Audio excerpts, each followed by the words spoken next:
3 أسماء بيسيطروا على مشهد الاقتصاد والإعلام والسياسة في مصر. كل واحد فيهم بدأ من مكان مختلف، بس النهاردة بيمثلوا قوة اقتصادية ضخمة ونفوذ بيظهر في كل تفصيلة في البلد.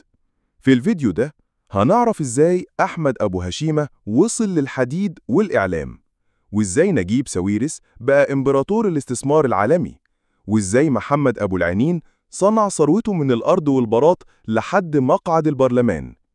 استعدوا، لأننا داخلين على قصة فلوس وسلطة وأسرار. أحمد أبو هشيمة من مواليد القاهرة سنة 1975. والده كان ضابط شرطة، بدأ حياته موظف صغير في بنك بعد ما اتخرج من كلية تجارة، بس طموحه كان أكبر من وظيفة. قرر يدخل سوق تجارة الحديد.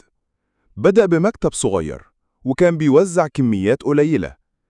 دخل شراكة مع حسين سالم وبعدها عمل اسم لنفسه في السوق، وأسس حديد المصريين في 2010. استخدم الدعاية بقوة، عمل إعلان مع عمرو دياب وواجه عمالقة السوق زي أحمد عز. نجح في فرض نفسه رغم المنافسة الشرسة. اشترى شبكة قنوات ONTV واستثمر في الصحافة اليوم السابع، صوت الأمة. كان هدفه حسب كلامه تطوير الإعلام الوطني. اتجوز الفنانة هيفاء وهبي لفترة ثم انفصلوا. حياته دايما محط أنظار السوشيال ميديا بسبب الظهور الراقي والفاخر. باع شركاته الإعلامية لاحقا للدولة. خرج من السوق الإعلامي بهدوء، لكن بيظهر دايما في أحداث مهمة. نجيب ساويرس مواليد سنة 1954، ابن رجل الأعمال الشهير أنسي ساويرس، مؤسس أوراسكوم. درس في سويسرا وأمريكا هندسة وبرمجة واتصالات، وأسس أوراسكوم تيليكوم.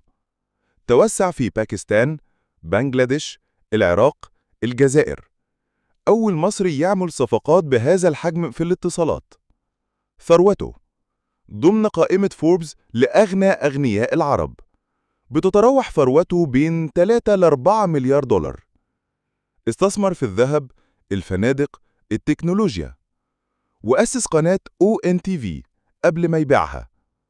ليه آراء سياسية مثيرة للجدل، داعم واضح للدولة أحياناً وناقد أحياناً، ودائم الانتقاد للإخوان والسلفيين.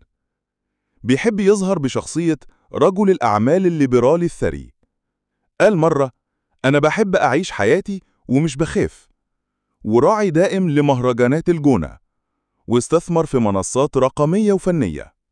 محمد أبو العنين من مواليد 1951، محافظة الجيزة. بدأ حياته بتجارة السيراميك. أسس مجموعة كليوباترا سنة 1983.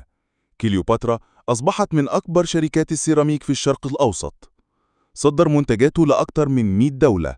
اهتم بالجودة والتوسع، واستثمر في السياحة، الزراعة، الإعلام. أسس قناة صدى البلد. لديه مدارس ومؤسسات اجتماعية خيرية. وعضو مجلس النواب لسنوات طويلة. نائب رئيس البرلمان حالياً. له نفوذ سياسي واقتصادي واسع. بيحب الظهور الإعلامي الرسمي، أقلهم تفاعلاً على السوشيال ميديا. بيعتبر رجل دولة أكتر من كونه رجل أعمال فقط. التلاتة دول أبو هشيمة، ساويرس، وأبو العنين، كل واحد فيهم صنع طريقه بشكل مختلف، بس في الآخر جمعهم النفوذ والفلوس والتأثير على حياة ملايين الناس. هل بتشوف إن حد منهم بدأ من الصفر؟ مين في رأيك الأقرب للناس؟ ومين تفضل يكون في الصورة دايماً؟ اكتب رأيك في الكومنتات، وما تنساش اللايك والاشتراك في القناة.